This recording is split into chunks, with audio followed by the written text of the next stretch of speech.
Good morning, everyone. Happy Thursday.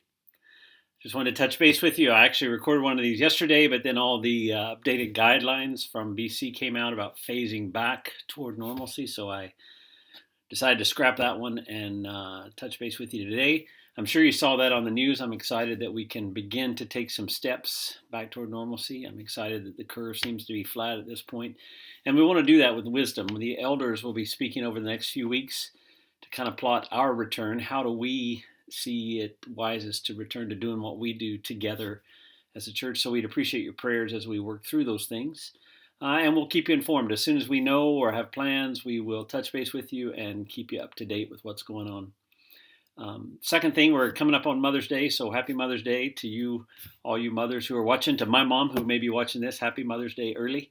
I'm telling you that now because the text that we have for Sunday is not your typical Mother's Day text. It's Revelation 8 and 9 and part of chapter 11, verses 15 to 19. The seven trumpets, the warning trumpets of judgment. If you haven't read that passage, you may want to do it before Sunday morning because it's not the kind of thing that you want to come into cold. It's definitely not the kind of thing that we do on a Mother's Day, but that's what we're doing. So one of the things about judgment, and I'll hit on this Sunday, is we have to begin to realize what lies behind it. And that was brought home to me again in my reading of Ezekiel and my devotional reading. I've read through a passage of Ezekiel that had judgment after judgment after judgment. And they were all ended with the phrase, and then you will know, or then they will know, that I am the Lord.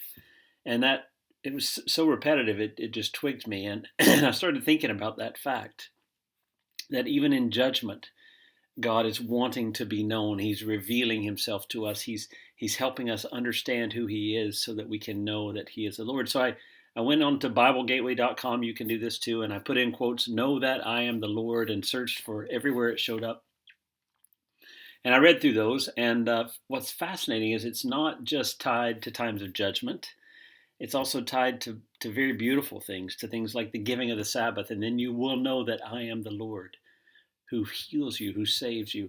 The coming into the promised land, that when that happens, then you will know that I am the Lord. And what we see here is in things that we perceive as good, blessings, God still wants us to know who he is. And in things that we perceive as bad or difficult, judgment, God still wants us to know this relational nature of God who wants to reveal himself to us is happening all the time in circumstances that we define as good and bad.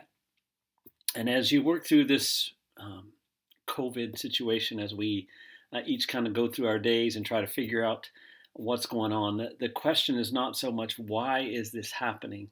The question is, how can I know that the Lord is God in this? What is happening in this situation, feeling good or feeling bad, that's helping me to know who God is?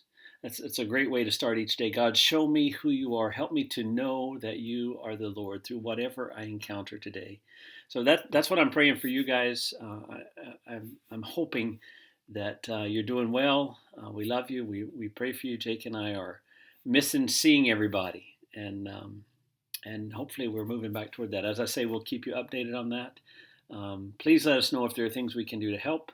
If not, we'll be in touch on Sunday and over the phone off and on. Take care and see you soon. Bye-bye.